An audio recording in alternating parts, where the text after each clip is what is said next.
One thing I did realise though is that there's 3,000 people that stand behind you. Is that right? About 3,000. So we have our amazing top performers in this room, like you are the leadership. There are sometimes, though, opportunities. And so one of the things that I'd love to maybe suggest to you, and it's very, very hard when you're really good at what you do, is to maybe sit in that space that says, I'm going to give up the need to know. Yeah, I'm going to give up the need to know. And I'm also going to give up the need to show that I know.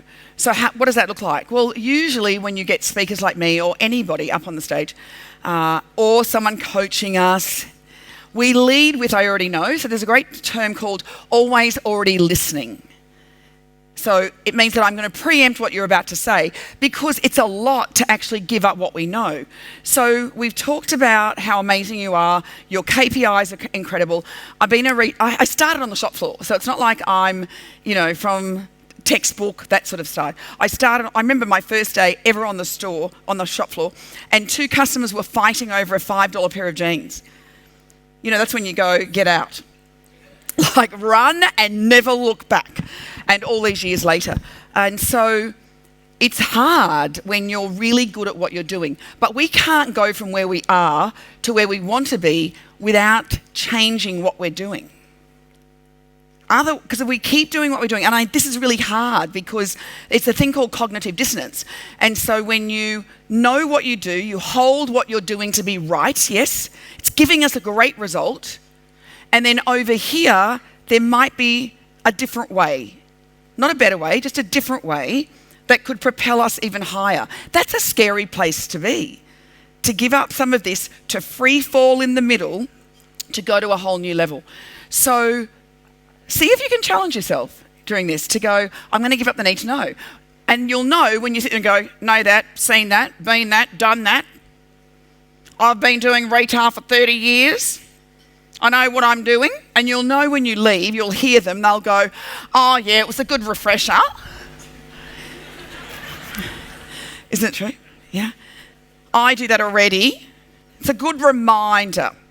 When we do that, the reticular activating system in the brain, so that's the part of the brain that goes looking for what you tell it. So our brain can only go finding what we actually instruct it to do.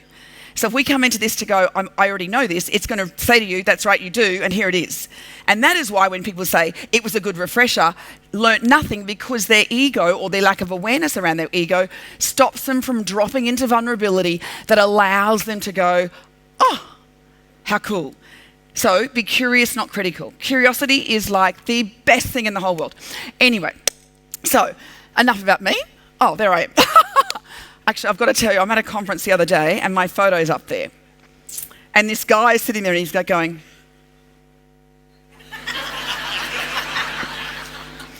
like it was so... And I went, listen, everybody deserves a little bit of airbrushing, all right?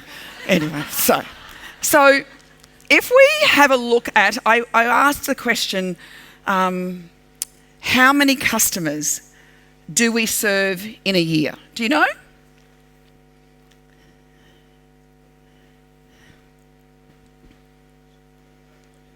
A million human beings.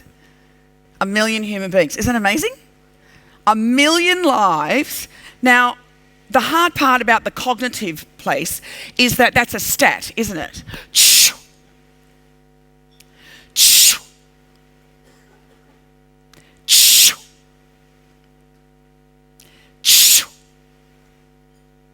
Now, the first time I did that, you went, oh, she's a psycho.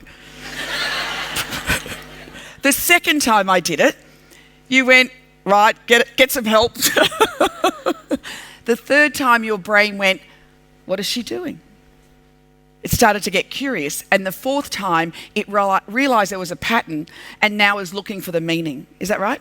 Isn't that what happened? Yeah. The trouble is most of the time at the first time, we actually pull back. Why? Because it's awkward. It feels different. Everything feels awkward until it feels easy.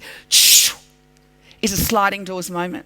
And we have 1 million sliding door moments that we can create with every single person that comes through our front door. I live for the customer.